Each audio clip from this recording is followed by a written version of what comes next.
আমি ওকে ধরছি, ধরার পরে ইট মারার কারণে আমি ছেড়ে দিছি। আমি প্রশাসনকে বললাম যে প্রশাসন ধরো, কিন্তু প্রশাসনের এখানে কোনো মানে ভূমিকাই ছিল না, তারা চুপ করে দাঁড়িয়ে আছে। প্রশাসন, আমার নাম মোহাম্মদ শহীদুল, প্রশাসনের এখানে দায়িত্ব দিয়ে নিয়ে আসা হয়েছে যেন পাম্পের নিয়ম শৃঙ্খলভাবে সবাই তেল নিতে পারে, কিন্তু প্রশাসন এখানে কোনো কিছুই করলো না।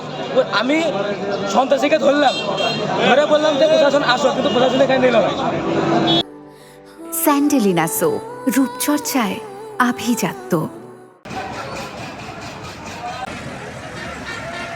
সবাই লাইনে চলে যান, এই দিকে যারা ঢুকতেছে একটু ঢুকতে দিয়েন না।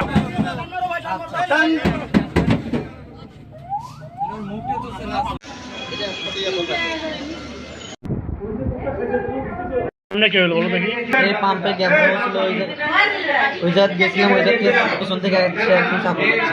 যে দুষ্কৃতিকারী আটক হয়েছে সে মানে প্রস্তুতি নিয়ে এসেছিল, যেটা শুনলাম যে তার কাছে ধারালো চাকু বা কাঁচি এরকম ছিল, সেটা দিয়ে সে এলোপাতাড়ি স্ট্যাবিং করে, যার কারণে 3 জন আহত হয়। একজনকে রংপুরে রেফার করা হয়েছে এবং বাকি 2 জন চিকিৎসাধীন রয়েছে। তো এটা খুবই মানে অনাকাঙ্ক্ষিত, আর এটা কোনো ইস্যুই না। হ্যাঁ, তো আমরা তাৎক্ষণিকভাবে আমাদের থানার ভারপ্রাপ্ত কর্মকর্তা মহোদয় এবং আমি উপস্থিত ট্যাগ অফিসার সহ আমরা তো এখানেই ছিলামই, ট্যাগ অফিসার ছিলেনই এখানে। তো আমরা এখানে আসি, ঘটনাস্থলে এসে জানতে পারি। তো তারপরে সকলের সহযোগিতায় আমরা আবার তেল দেওয়ার কার্যক্রম মানে স্বাভাবিক করেছি।